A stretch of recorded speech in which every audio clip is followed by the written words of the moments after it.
ವೀಕ್ಷಕರೇ, ನಮ್ಮ ಕರ್ನಾಟಕ ಸುದ್ದಿಗೆ ಸ್ವಾಗತ. ನಾನು ಸವಿತಾ ದೊಡ್ಡಯ್ಯ. ಶಿರಾ ತಾಲೂಕಿನಲ್ಲೊಂದು ಅಮಾನವೀಯ ಘಟನೆ ನಡೆದಿದೆ. ನವಜಾತ ಹೆಣ್ಣು ಶಿಶುವನ್ನ ಬೇಲಿಯಲ್ಲಿ ಬಿಸಾಕಿ ಹೋಗಿರುವ ಘಟನೆ ಕಳ್ಳಂಬೆಳ್ಳ ಹೋಬಳಿಯ ತಾಳಗುಂದ ಗ್ರಾಮ ಪಂಚಾಯಿತಿ ವ್ಯಾಪ್ತಿಯ ಮಾಟನಹಳ್ಳಿ ಗ್ರಾಮದಲ್ಲಿ ನಡೆದಿದೆ.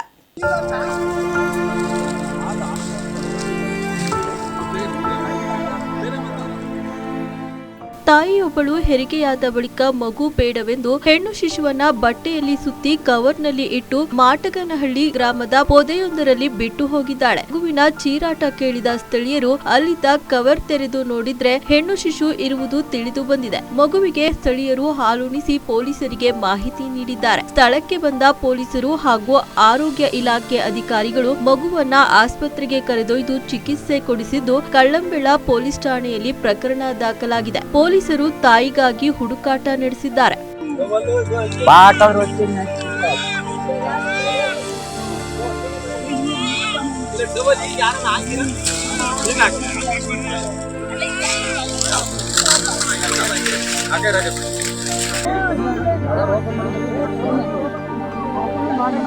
ತುಮಕೂರು ಜಿಲ್ಲಾ ಧಾರ್ಮಿಕ ಪರಿಷತ್ತಿನ ಸದಸ್ಯ ಗೋಂದಹಳ್ಳಿ ರಂಗರಾಜು ಕೊರಟಗೆರೆ ತಾಲೂಕಿನ ಸಿದ್ದರಬೆಟ್ಟಕ್ಕೆ ಭೇಟಿ ನೀಡಿ ಸಿದ್ದೇಶ್ವರ ಸ್ವಾಮಿಗೆ ಪೂಜೆ ಸಲ್ಲಿಸಿದ್ದಾರೆ. ಪೂಜೆ ಸಲ್ಲಿಸಿದ ಬಳಿಕ ಮಾತನಾಡಿದ ಧಾರ್ಮಿಕ ಪರಿಷತ್ ಸದಸ್ಯರಾದ ಗೋಂದಿಹಳ್ಳಿ ನಾಗರಾಜು, ಗೃಹ ಸಚಿವರಾದ ಡಾಕ್ಟರ್ ಜಿ ಪರಮೇಶ್ವರ್ ಅವರ ಆದೇಶದ ಮೇರೆಗೆ ನನ್ನನ್ನು ಜಿಲ್ಲಾ ಧಾರ್ಮಿಕ ಪರಿಷತ್ತಿನ ಸದಸ್ಯನನ್ನಾಗಿ ನೇಮಕ ಮಾಡಲಾಗಿದೆ. ಮಾನ್ಯ ಜಿಲ್ಲಾಧಿಕಾರಿಗಳು ಇದರ ಅಧ್ಯಕ್ಷರಾಗಿದ್ದು ಮುಜರಾಯಿ ತಹಶೀಲ್ದಾರ್ ಕಾರ್ಯದರ್ಶಿಗಳಾಗಿರುತ್ತಾರೆ. ನನ್ನ ಮೇಲೆ ನಂಬಿಕೆ ಇಟ್ಟು ಜವಾಬ್ದಾರಿಯನ್ನು ವಹಿಸಿರುವ ಗೃಹ ಸಚಿವರ ಸೂಚನೆಯಂತೆ ಕೊರಟಗೆರೆ ತಾಲೂಕಿನಲ್ಲಿರುವ ಎಲ್ಲಾ ಮುಜರಾಯಿ ದೇವಸ್ಥಾನಗಳ ಅಭಿವೃದ್ಧಿಗೆ ಶ್ರಮಿಸುತ್ತೇನೆ ಎಂದರು. ಈ ಸಂದರ್ಭದಲ್ಲಿ ಗೃಹ ಸಚಿವರ ಸಹಾಯಕ ಅರವಿಂದ್, ಬೂದ್ಗಾವಿ ಗ್ರಾಮ ಪಂಚಾಯಿತಿ ಅಧ್ಯಕ್ಷರಾದ ಕವಿತಾ, ಬುಕ್ಕಾಪಟ್ಟಣ ಮಾಜಿ ಅಧ್ಯಕ್ಷರಾದ ಲಕ್ಷ್ಮಿ, ಸದಸ್ಯರಾದ ಅಖಂಡ ಆರಾಧ್ಯ, ರಮೇಶ್, ಮಾಜಿ PLD ಬ್ಯಾಂಕ್ ಅಧ್ಯಕ್ಷ ಪುಟ್ಟನರಸಯ್ಯ, ಮುಖಂಡರುಗಳಾದ ನಾಗರಾಜು, ಲಕ್ಷ್ಮಮ್ಮ ಸೇರಿದಂತೆ ಇತರರು ಹಾಜರಿದ್ದರು.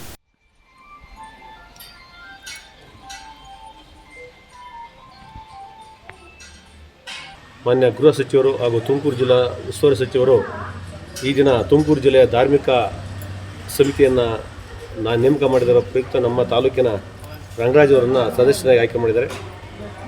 ಇವತ್ತು ಅವರು ರಂಗರಾಜ್ ಅವರು ಇವತ್ತು ಲೋಕ ಕಲ್ಯಾಣಕ್ಕಾಗಿ ಮತ್ತು ಡಾಕ್ಟರ್ ಜಿ ಪರಮೇಶ್ವರ ಅವರ ಹಿತಕವನ್ನು ಬಯಸಿ ಇವತ್ತು ಸಿದ್ದೇಶ್ವರ ಸ್ವಾಮಿಯ ಇವತ್ತು ಪೂಜೆ ಮಾಡಿಸೋಕೆ ಎಲ್ಲ ಅವರ ತಂಡಗಳಿಂದ, ಎಲ್ಲ ವಿಭಾಗದಿಂದ, ಮಹಿಳಾ ವಿಭಾಗ ಮತ್ತು ಈ ರಾಜಕೀಯ ಮುಖಂಡರೆಲ್ಲ ಇವತ್ತು ಕೊರಟಗೆರೆ ತಾಲೂಕು ಎಲ್ಲ ಮುಖಂಡರು ಆಗಮಿಸಿ ಇವತ್ತು ಪೂಜೆಯನ್ನು ಮಾಡಿಸಿದ್ದಾರೆ. ಆ ಸಿದ್ದೇಶ್ವರನ ಕೃಪೆ ಸಮಸ್ತ ರಾಜ್ಯದ ಜನರಿಗೆ ಮತ್ತು ಡಾಕ್ಟರ್ ಜಿ ಪರಮೇಶ್ವರ್ ಇರಲಿ ಅಂತ ಹೇಳಿ ಇವತ್ತೊಂದು ನಮ್ಮೆಲ್ಲ ಮಹಿಳೆಯರು ಮತ್ತು ಪುರುಷರು ಇವತ್ತು ಪೂಜೆಯನ್ನು ಮಾಡಿಸಿದ್ದಾರೆ. ಇವತ್ತು ಏನು ಒಂದು ಈ ಧಾರ್ಮಿಕ ಸಂಸ್ಥೆಗೆ ನಮ್ಮ ಪಂಚಾಯಿತಿಯವರೇ ಆದಂತಹ ರಂಗರಾಜು ಅವ್ರನ್ನ ಆಯ್ಕೆ ಮಾಡಲಾಗಿದೆ. ಇವತ್ತು ನಿಜವಾಗೂ ಇದೊಂದು ತುಂಬ ಖುಷಿ ಕೊಡುವಂಥ ವಿಷಯ. ಇವತ್ತು ಏನು ನಮ್ಮ ಗೃಹ ಸಚಿವರು ನಮ್ಮ ತಾಲೂಕಿನಿಂದ ಅವ್ರನ್ನ ಜಿಲ್ಲೆಯ ಪರವಾಗಿ ಇವತ್ತು ಆಯ್ಕೆ ಮಾಡಿದ್ದಾರೆ. ಅವರು ನಿಜವಾಗೂ ನಮ್ಮ ತಾಲೂಕಿನಲ್ಲಿ ಎಷ್ಟು ನಮ್ಮ ದೇವಸ್ಥಾನಗಳು ಬರ್ತಾ ಇದೆಯೋ ಆ ಎಲ್ಲ ದೇವಸ್ಥಾನಗಳಿಗೂ ಒಂದು ಒಳ್ಳೆಯ ಕೆಲಸವನ್ನು ಬರುವಂತಹ ಎಲ್ಲ ಅನುದಾನವನ್ನು ಅವರು ಸದುಪಯೋಗಪಡಿಸ್ಕೊಂಡು ಒಂದು ಒಳ್ಳೆಯ ಅವಕಾಶ ಅವ್ರಿಗೆ ಸಿಕ್ಕಿದೆ. ಸದುಪಯೋಗಪಡಿಸ್ಕೊಂಡು ಈ ದೇವಸ್ಥಾನಗಳನ್ನ ಒಂದು ಇದನ್ನು ಮಾಡಲಿ ಅಂತ ಹೇಳೋದಕ್ಕೆ ಇಷ್ಟಪಡ್ತೀನಿ. ನಮ್ಮ ಕೊರಟಗೆರೆ ತಾಲೂಕಿಗೆ ನಮ್ಮ ಸಾಹೇಬರು ಎಲ್ಲ ಕೆಲಸ ಕಾರ್ಯ ಎಲ್ಲ ಮಾಡ್ತಾ ಇದ್ದಾರೆ. ಎಲ್ಲರಿಗೂ ಒಂದೊಂದು ಸ್ಥಾನಮಾನಗಳು ಕೊಟ್ಕೊಂಡು ಬರ್ತಾ ಇದ್ದಾರೆ. ಈಗ ನಮ್ಮ ಕೊರಟಗೆರೆ ಕ್ಷೇತ್ರಕ್ಕೆ ದೇವಸ್ಥಾನದ ಧಾರ್ಮಿಕ ಇದಕ್ಕೆ ರಂಗರಾಜಣ್ಣವ್ರನ್ನು ಮಾಡಿರೋದು ನಮಗೆ ಭಾಳ ಖುಷಿ. ಅಯ್ಯಪ್ಪನೂ ಅದೇ ರೀತಿ ಎಲ್ಲ ಇದರಲ್ಲೂ ಒಂದು ಒಳ್ಳೆ ಹೆಸರು ಮಾಡ್ಕೊಂಡು ಬಂದಿದ್ದಾನೆ. ಅಯ್ಯಪ್ಪಂಗೆ ಒಳ್ಳೇದಾಗಲಿ, ಒಳ್ಳೆ ಕೆಲಸ ಮಾಡಲಿ, ಎಲ್ಲರನ್ನೂ ಜೊತೇಲಿ ಇಟ್ಕೊಂಡು ಹೋಗಲಿ ಅಂತ. ಕರ್ನಾಟಕ ಸರ್ಕಾರದ ಮಾನ್ಯ ಗೃಹ ಮಂತ್ರಿಗಳು ನಮ್ಮ ತುಮಕೂರು ಜಿಲ್ಲೆಯ ಧಾರ್ಮಿಕ ಪರಿಷತ್ತನ್ನು ರಚನೆ ಮಾಡಿ ಅದರಲ್ಲಿ 8 ಜನ ಜಿಲ್ಲೆಯ ಸದಸ್ಯರು, ಒಬ್ಬ ಜಿಲ್ಲಾಧಿಕಾರಿ, ನಮಗೆ ಅಧ್ಯಕ್ಷರು ಹಾಗೂ ತಾಲೂಕು ಮುಜರಾಯಿ ತಹಶೀಲ್ದಾರರು ಕಾರ್ಯದರ್ಶಿಯಾಗಿರ್ತಾರೆ. ಮೊನ್ನೆ 15ನೇ ತಾರೀಕಿನಿಂದ ನಮಗೆ ಲೆಟ್ರ್ ಬಂತು. ನಮ್ಮ ತಾಲ್ಲೂಕಿಗೆ ಒಬ್ಬ ಪ್ರತಿನಿಧಿಯಂತೆ ನನ್ನ ಆಯ್ಕೆ ಮಾಡಿ ಜಿ ಪರಮೇಶ್ವರ್ ಅವರು ನಮಗೆ ಆಶೀರ್ವಾದ ಮಾಡಿ ನನ್ನನ್ನು ಈ ತುಮಕೂರು ಜಿಲ್ಲೆ ಒಳಗೆ ಕೊರಟಗೆರೆ ತಾಲೂಕು ಏಕೈಕ ಸದಸ್ಯನಾಗಿ ಮಾಡಿದ್ದಾರೆ. ಅವರು ನನಗೆ ಸಹಕಾರ ಕೊಟ್ಟಂಥ ಡಾಕ್ಟರ್ ಜಿ ಪರಮೇಶ್ವರ್ ಅವರು, ಮಾನ್ಯ ನಮ್ಮ ಬ್ಲಾಕ್ ಅಧ್ಯಕ್ಷರಾದ ಅರಕೆರೆ ಶಂಕರಣ್ಣನವರು, ನನಗೆ ಹೆಚ್ಚಿನ ಸಹಕಾರ ಕೊಟ್ಟಂಥ ನಮ್ಮ ನಾಗಣ್ಣನವರು ಹಾಗೂ ನಮ್ಮ ಜಿಲ್ಲಾ ಮಾಜಿ ಅಧ್ಯಕ್ಷರಾದ ರಾಮಕೃಷ್ಣಪ್ಪರು ನಮಗೆಲ್ಲ ಸಹಕಾರ ಕೊಟ್ಟು ನೀನೇ ಇರಬೇಕು ಅಂತೇಳಿ ನನಗೆ ಒಂದು ಆಯ್ಕೆ ಮಾಡಿದರು. ಅವರಿಗೆಲ್ಲ ಇಂಥ ಸಂದರ್ಭದಲ್ಲಿ ಕೃತಜ್ಞತೆಯನ್ನು ಸಲ್ಲಿಸ್ತೀನಿ. ಅದೇ ರೀತಿ ನಮ್ಮ ಪರಮೇಶ್ವರ್ ಸಾಹೇಬರಿಗೆ ಏನು ಧಕ್ಕೆ ತರದಂಗೆ ಏನು ದೇವಸ್ಥಾನಗಳು ಕೆಲವು ವಿಚಾರಗಳಿದ್ದಾವೆ, DC ಮೀಟಿಂಗ್ ಆದ ತಕ್ಷಣ ಯಾವ್ಯಾವ ಎಲ್ಲೆಲ್ಲಿ ಏನು ಕುಂದುಕೊರತೆ ಇದ್ದಾವೆ, ನಮಗೆ ಬರ್ತಕ್ಕಂಥದ್ದು ಯಾವ್ಯಾವ ದೇವಸ್ಥಾನ ಬರ್ತವೆ B&C ದೇವಸ್ಥಾನಗಳಿಗೆ ನನ್ನ ಮೊದಲ ಆದ್ಯತೆ ನಮ್ಮ ಸಿದ್ಧರ ಬೆಟ್ಟಕ್ಕೆ ಪೂಜೆ ಮಾಡಬೇಕು ಅಂತ ಆಸೆ ಇತ್ತು. ನಾನು ಇಲ್ಲೇ ನನ್ನ ಟೀಪಿಂಗ್ ನಿಂತಲ್ಲೂ ಸಮೇತ ಇಲ್ಲಿ ಪೂಜೆ ಮಾಡಿಸಿದ್ದೆ. ದೇವರು ಅವತ್ತು ನನಗೆ ವರ ಕೊಟ್ಟಿರಲಿಲ್ಲ. ಈ ದಿನ ನನಗೆ ಒಂದು ಅವಕಾಶ ಕೊಟ್ಟ, ಅದರಿಂದ ಇಲ್ಲೇ ಬಂದು ನಾನು ಪೂಜೆ ಮಾಡಿಸಿ ಒಂದು ಸ್ಥಾನಮಾನ ಕೊಟ್ಟೋದಕ್ಕೆ ನಮ್ಮ ಸಿದ್ದೇಶ್ವರನಿಗೆ ಚಿರಋಣಿಯಾಗಿ ನಾನು ಏನೇ ಇದ್ದರೂ ಫಸ್ಟ್ ಆದ್ಯತೆ ಸಿದ್ಧರ ಬೆಟ್ಟ, ಅದ ನಂತರ ನಮ್ಮ ಗಂಗಾಧರೇಶ್ವರ ಬೆಟ್ಟ, ದೊಡ್ಡಮ್ಮ ಬೆಟ್ಟ ಇವೆಲ್ಲ ಇರ್ತವೆ. ಅಂಥವಕ್ಕೆಲ್ಲ ಸಹಕಾರ ಕೊಟ್ಟು ಇಡೀ ನಮ್ಮ ತಾಲ್ಲೂಕಿನ ಏನು ಮುಜರಾಯಿ ದೇವಸ್ಥಾನಗಳಿದೆ ಎಲ್ಲ ಕಡೆ ಓಡಾಡ್ಕೊಂಡು ಅಲ್ಲಿ ಏನು ಕುಂದು ಕೊರತೆಗಳಿದ್ದಾವೆ ಅವಕ್ಕೆಲ್ಲ ನಾನು ಚಿರಋಣಿಯಾಗಿರ್ತೀನಿ. ಇಷ್ಟು ಹೇಳಿ ನಾನು ಮಾತನ್ನು ಮುಗಿಸ್ತಾ ಇದ್ದೀನಿ. ಕೊಟ್ಟಿಗೆಯಲ್ಲಿ ಆಕಸ್ಮಿಕ ಬೆಂಕಿ ತಗುಲಿ 1 ಕರು 4 ಹಸು ಸಜೀವ ದಹನವಾಗಿರುವ ಘಟನೆ ಕೊರಟಗೆರೆ ತಾಲೂಕಿನ ತೋವಿನಕೆರೆ ಕೆರೆ ಏರಿ ಬಳಿ ಇರುವ ತೋಟದ ಮನೆಯಲ್ಲಿ ನಡೆದಿದೆ. ಬೆಂಕಿಯಲ್ಲಿ 1 ಕರುವಿನ ದೇಹ ಬಹುತೇಕ ಭಾಗಗಳು ಸುಟ್ಟಿದ್ದು ಜೀವನ್ಮರಣದ ಜೊತೆ ಹೋರಾಟ ಮಾಡುತ್ತಿದೆ. ಕೊಟ್ಟಿಗೆಯಲ್ಲಿ ಹಸುಗಳಿಗೆ ಸೊಳ್ಳೆ ಕಾಟ ತಪ್ಪಿಸಲು ಇಟ್ಟಿದ್ದ ಬೆಂಕಿಯ ಕೆಂಡದಿಂದ ದೊಡ್ಡ ಅನಾಹುತವೇ ನಡೆದು ಹೋಗಿದೆ.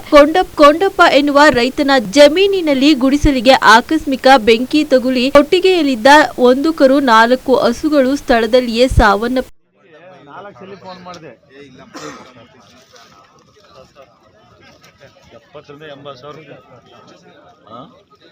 ಕೊಟ್ಟಿಗೆಯಲ್ಲಿ ಹಸುಗಳನ್ನ ಕಟ್ಟಿ ಹಾಕಿ ಮನೆಗೆ ಹೋಗಿ ಬರುವಷ್ಟರಲ್ಲಿ ಈ ದುರ್ಘಟನೆ ನಡೆದು ಹೋಗಿದೆ ಎಂದು ರೈತ ಅಳಲು ತೋಡಿಕೊಂಡಿದ್ದಾರೆ. ಗುಡಿಸಲಿಗೆ ಬೆಂಕಿ ಬಿದ್ದಿದ್ದನ್ನ ಕಂಡ ಸ್ಥಳೀಯರು ಅಗ್ನಿಶಾಮಕ ದಳಕ್ಕೆ ಕರೆ ಮಾಡಿ ವಿಷಯ ತಿಳಿಸಿದ್ದಾರೆ. ತಕ್ಷಣ ಅಗ್ನಿಶಾಮಕ ದಳದ ಸಿಬ್ಬಂದಿ ಹಾಗೂ ಸ್ಥಳೀಯರು ಬೆಂಕಿಯನ್ನ ಹಾರಿಸಲು ಪ್ರಯತ್ನ ಪಟ್ಟರು. ಯಾವುದೇ ಪ್ರಯೋಜನವಾಗಿಲ್ಲ. ಇನ್ನು ಘಟನಾ ಸ್ಥಳಕ್ಕೆ ಪಶು ವೈದ್ಯಾಧಿಕಾರಿ ಡಾಕ್ಟರ್ ನಾಗಭೂಷಣ್, ತೋವಿನಕೆರೆ ನಾಡ ಕಚೇರಿ RI ಪ್ರತಾಪ್, ಮಧುಚಂದ್ರ ಭೇಟಿ ನೀಡಿ ಪರಿಶೀಲನೆ ನಡೆಸಿ ಪರಿಹಾರ ಕೊಡಿಸುವ ಭರವಸೆ ನೀಡಿದ್ದಾರೆ. ಇತ್ತ ಹಸುಗಳನ್ನ ಕಳೆದುಕೊಂಡಿರುವ ರೈತ ಕಂಗಾಲಾಗಿದ್ದಾನೆ.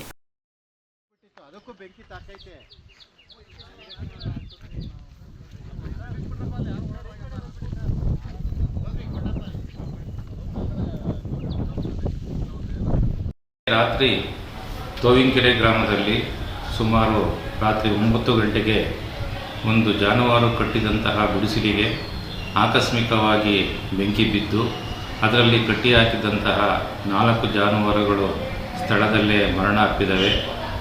1 ರಾಸು ಬಚಾವಾಗಿತ್ತು. ಅದಕ್ಕೆ ಸೂಕ್ತ ಚಿಕಿತ್ಸೆಯನ್ನು ಕೂಡ ನಾವು ರಾತ್ರಿ ನೀಡಿದ್ವಿ. ಆದರೆ ಆ ಚಿಕಿತ್ಸೆ ಫಲಕಾರಿಯಾಗದೆ ಇವತ್ತು ಬೆಳಗ್ಗೆ ಆ 1 ರಾಸು ಕೂಡ ಮರಣ ಹೊಂದಿದೆ. ಒಟ್ಟು 5 ರಾಸುಗಳು ಮರಣ ಹೊಂದಿದೆ. ಅದರಲ್ಲಿ ಸುಮಾರು 8 ರಿಂದ 9 ವರ್ಷ ವಯಸ್ಸಿನ 2 ನಾಟಿ ಹಸುಗಳು ಮತ್ತು 1.5 ರಿಂದ 2 ವರ್ಷ ವಯಸ್ಸಿನ 2 ಪಡ್ಡೆಗಳು ಮತ್ತು 8 ರಿಂದ 9 ತಿಂಗಳ ಒಂದು ಕರು ಕೂಡ ಮರಣ ಅಪ್ಪಿದೆ. ಈ ಒಂದು ಮಾಹಿತಿಯನ್ನು ಕೊರಟಗೆರೆ ತಾಲೂಕಿನ ದಂಡಾಧಿಕಾರಿಗಳ ಗಮನಕ್ಕೆ ಹಾಗೂ ಪಶುಪಾಲನಾ ಮತ್ತು ಪಶುವೈದ್ಯಕೀಯ ಸೇವಾ ಇಲಾಖೆ ತುಮಕೂರು ಮಾನ್ಯ ಉಪನಿರ್ದೇಶಕರ ಗಮನಕ್ಕೂ ಕೂಡ ತರಲಾಗಿದೆ. ಇವತ್ತು ಬೆಳಿಗ್ಗೆ ನಾವು ಮತ್ತೆ ಸ್ಪಾಟ್ ವಿಸಿಟ್ ಮಾಡಿ ಅಲ್ಲಿರ್ತಕ್ಕಂಥ ಎಲ್ಲ ಅಂಶಗಳನ್ನು ಪರಿಶೀಲಿಸಿ ನೋಡಿದಾಗ ಇದು ಆಕಸ್ಮಿಕ ಬೆಂಕಿ ಪ್ರಕರಣ ಆಗಿದ್ದು, ಏನು ಜಾನುವಾರು ಮರಣ ಹೊಂದಿದ ಸಂಬಂಧ ಆ ಜಾನುವಾರು ಮಾಲೀಕರಿಗೆ ಏನು ನಷ್ಟ ಉಂಟಾಗಿದೆ ಅದನ್ನು ಪಶುಪಾಲನಾ ಇಲಾಖೆ ಯೋಜನೆಯಂಥ ಅನುಗ್ರಹ ಯೋಜನೆಯಡಿಯಲ್ಲಿ ಪರಿಹಾರ ಕೊಡುವಂಥ ವ್ಯವಸ್ಥೆ ನಾವು ಮಾಡ್ತಾ ಇದ್ದೀವಿ. ಪ್ರತಿಯೊಂದು ರಾಸುಗೂ ಕೂಡ 10,000 ರೂಪಾಯಿ ಪರಿಹಾರ ಧನವನ್ನು ಕೊಡೋದಕ್ಕೆ ಎಲ್ಲ ನಾವು ಕ್ರಮವನ್ನು ವಹಿಸ್ತಾ ಇದ್ದೇವೆ. ನಟಿ ರನ್ಯಾ ರಾವ್ ಪ್ರಕರಣದಲ್ಲಿ ಯಾವ ಸಚಿವರು ಭಾಗಿಯಾಗಿಲ್ಲ ಎಂದು DCM DK ಶಿವಕುಮಾರ್ ಬೆಂಗಳೂರಿನಲ್ಲಿ ತಿಳಿಸಿದ್ದಾರೆ. ಬೆಂಗಳೂರಿನಲ್ಲಿ ಸುದ್ದಿಗಾರರೊಂದಿಗೆ ಮಾತನಾಡಿದ ಅವರು, ಸಚಿವರಿಗೂ ಇದಕ್ಕೂ ಸಂಬಂಧವಿಲ್ಲ. ಕೇಂದ್ರ ಸರ್ಕಾರದವರು ತನಿಖೆ ಮಾಡುತ್ತೇವೆ ಎಂದು ಹೇಳಿದ್ದಾರೆ, ಮಾಡಲಿ ಎಂದು ತಿಳಿಸಿದ್ದಾರೆ. ಗೋಲ್ಡ್ ಸ್ಮಗ್ಲಿಂಗ್ ಕೇಸ್ನಲ್ಲಿ ಬಂಧಿತರಾಗಿರುವ ನಟಿ ರನ್ಯಾ ರಾವ್ ಸದ್ಯ ಪರಪ್ಪನ ಅಗ್ರಹಾರ ಜೈಲು ಸೇರಿದ್ದಾರೆ. ಪ್ರಕರಣದ ತನಿಖೆ ಚುರುಕಿನಿಂದ ನಡೆಯುತ್ತಿದೆ. ಇತ್ತೀಚೆಗೆ ಮಕ್ಕಳಲ್ಲಿ ಕ್ಯಾನ್ಸರ್ ಕಂಡುಬರುತ್ತಿರುವುದು ಅತ್ಯಂತ ಆತಂಕಕಾರಿ ವಿಷಯವಾಗಿದೆ. ಈ ಬಗ್ಗೆ ತಾಲೂಕು ಹಾಗೂ ಜಿಲ್ಲಾ ಮಟ್ಟದಲ್ಲಿಯೂ ಸಾರ್ವಜನಿಕರಿಗೆ ಶಿಬಿರಗಳನ್ನು ಆಯೋಜಿಸುವ ಮೂಲಕ ಅರಿವು ಮೂಡಿಸುವ ಕಾರ್ಯ ಮಾಡುತ್ತಿದ್ದೇವೆ ಎಂದು ಸಚಿವ ಪಾಟೀಲ್ ತಿಳಿಸಿದ್ದಾರೆ. ಮಕ್ಕಳಲ್ಲಿ ವರ್ಷದಿಂದ ವರ್ಷಕ್ಕೆ ವ್ಯಾಪಕವಾಗಿ ಹೆಚ್ಚಾಗುತ್ತಿರುವ bone marrow aspirate and refined biopsy ಸಂಸ್ಥೆಗಳನ್ನ ಮೈಸೂರು ಮತ್ತು ಹುಬ್ಬಳ್ಳಿಯಲ್ಲಿ ಪ್ರಾರಂಭಿಸಲಾಗುವುದು ಎಂದು ವೈದ್ಯಕೀಯ ಶಿಕ್ಷಣ ಸಚಿವ ಶರವಣ ಪ್ರಕಾಶ್ ಪಾಟೀಲ್ ತಿಳಿಸಿದ್ದಾರೆ. ವಿಧಾನ ಪರಿಷತ್ನಲ್ಲಿ ಸೋಮವಾರ ಸದಸ್ಯೆ ಉಮಾಶ್ರೀ ಅವರ ಪ್ರಶ್ನೆಗೆ ಉತ್ತರಿಸಿದ ಸಚಿವ ಪಾಟೀಲ್, ರಾಜ್ಯದ ಎಲ್ಲಾ ಹೋಬಳಿಗಳಲ್ಲೂ ಈ ಕೇಂದ್ರಗಳನ್ನ ಸ್ಥಾಪಿಸಬೇಕೆಂಬ ಉದ್ದೇಶವಿದೆ. ಪ್ರಾರಂಭಿಕ ಹಂತದಲ್ಲಿ ಹುಬ್ಬಳ್ಳಿ ಮತ್ತು ಮೈಸೂರಿನಲ್ಲಿ ಕೇಂದ್ರಗಳನ್ನ ಆರಂಭಿಸಲಾಗುವುದು ಎಂದರು. ಈಗಾಗಲೇ ಬೆಂಗಳೂರಿನ ಕಿದ್ವಾಯ್ ಆಸ್ಪತ್ರೆಯಲ್ಲಿ ಕ್ಯಾನ್ಸರ್ ತಪಾಸಣಾ ಘಟಕ ಕಾರ್ಯನಿರ್ವಹಿಸುತ್ತಿದೆ. ಇದೇ ರೀತಿ ಕಲಬುರಗಿಯಲ್ಲೂ ಕೇಂದ್ರವನ್ನ ಪ್ರಾರಂಭಿಸಿದ್ದೇವೆ. ಇಂದಿರಾ ಗಾಂಧಿ ಮಕ್ಕಳ ಆಸ್ಪತ್ರೆಯಲ್ಲೂ ಇದನ್ನು ತೆರೆಯಲು ಸಂಬಂಧಪಟ್ಟ ಅಧಿಕಾರಿಗಳಿಗೆ ಸೂಚನೆ ನೀಡಿದ್ದೇನೆ ಎಂದು ಸಚಿವರು ಉತ್ತರಿಸಿದ್ದಾರೆ. ಬಿಹಾರದಲ್ಲಿ ತನಿಷ್ಕ್ ಶೋರೂಮ್ನಿಂದ 25 ಕೋಟಿ ರೂಪಾಯಿ ಮೌಲ್ಯದ ಆಭರಣಗಳನ್ನು ದರೋಡೆ ಮಾಡಿರುವ ಆಘಾತಕಾರಿ ವಿಡಿಯೋವೊಂದು ಸೋಷಿಯಲ್ ಮೀಡಿಯಾದಲ್ಲಿ ವೈರಲ್ ಆಗಿದೆ. 6 ಜನ ಶಸ್ತ್ರಸಜ್ಜಿತ ಅಪರಾಧಿಗಳು ಇಡೀ ಶೋರೂಮ್ ಸಿಬ್ಬಂದಿಯನ್ನ 22 ನಿಮಿಷಗಳ ಕಾಲ ಒತ್ತೆಯಾಳಾಗಿ ಇಟ್ಟುಕೊಂಡು ಅಂಗಡಿಯಲ್ಲಿ ಆಭರಣಗಳನ್ನ ದೊಡ್ಡ ಪ್ಯಾಕೆಟ್ಗಳಲ್ಲಿ ತುಂಬಿಸಿಟ್ಟುಕೊಂಡಿರುವುದು ಕಂಡುಬಂದಿದೆ. ಈ ದರೋಡೆ ನಡೆದ ಸ್ವಲ್ಪ ಸಮಯದ ನಂತರ ಪೊಲೀಸರು 2 ಅಪರಾಧಿಗಳನ್ನ ಕಂಡುಹಿಡಿದಿದ್ದಾರೆ. ಇನ್ನು 4ರನ್ನ ಹಿಡಿಯಲು ಹುಡುಕಾಟ ನಡೆಸುತ್ತಿದ್ದಾರೆ.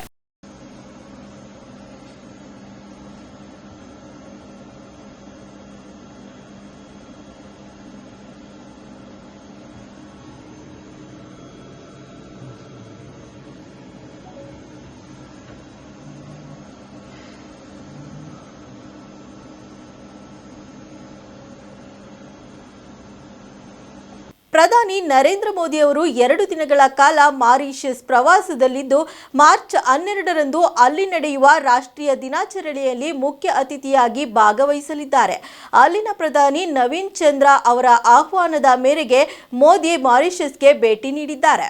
ಭಾರತದ ವಿದೇಶಾಂಗ ಸಚಿವಾಲಯ ಈ ಬಗ್ಗೆ ಎಕ್ಸ್ ಖಾತೆಯಲ್ಲಿ ಮಾಹಿತಿ ಹಂಚಿಕೊಂಡಿದೆ. ಪ್ರಧಾನಿ ನರೇಂದ್ರ ಮೋದಿ ಅವರು 2 ದಿನಗಳ ಭೇಟಿಗೆ ಮಾರಿಷಸ್ಗೆ ತೆರಳಿದ್ದಾರೆ. ಅಲ್ಲಿನ ಪ್ರಧಾನಿ ಮತ್ತು ಗಣ್ಯರ ಜೊತೆ ಮಾತುಕತೆ ನಡೆಸಲಿದ್ದಾರೆ. ಈ ಭೇಟಿ ಭಾರತ ಮಾರಿಷಸ್ನ ಶಾಶ್ವತ ಸಂಬಂಧಗಳನ್ನು ಬಲಪಡಿಸಲಿದೆ ಎಂದಿದ್ದಾರೆ. ಎಂಇಎ ವಕ್ತಾರ ರಣಬೀರ್ ಜೈಸ್ವಾಲ್ ತಿಳಿಸಿದಂತೆ, ಮಾರಿಷಸ್ ಜೊತೆ ನಾವು ಐತಿಹಾಸಿಕ, ಭೌಗೋಳಿಕತೆ ಮತ್ತು ಸಾಂಸ್ಕೃತಿಕವಾಗಿ ಸಂಪರ್ಕ ಹೊಂದಿದ್ದೇವೆ. ಈ ಭೇಟಿಯು ಭಾರತ ಮಾರಿಷಸ್ ಸಂಬಂಧದಲ್ಲಿ ಹೊಸ ಅಧ್ಯಾಯವನ್ನ ಆರಂಭಿಸಿದೆ ಎಂದಿದ್ದಾರೆ. ಎಷ್ಟಿತ್ತು ಈ ಹೊತ್ತಿನ ಸುದ್ದಿ ಮತ್ತು ಮನೋರಂಜನೆಗಾಗಿ ನೋಡ್ತಾ ಇರಿ ನಮ್ಮ ಕರ್ನಾಟಕ ಟಿವಿ. ಇದು ಕನ್ನಡಿಗರ ಭರವಸೆ.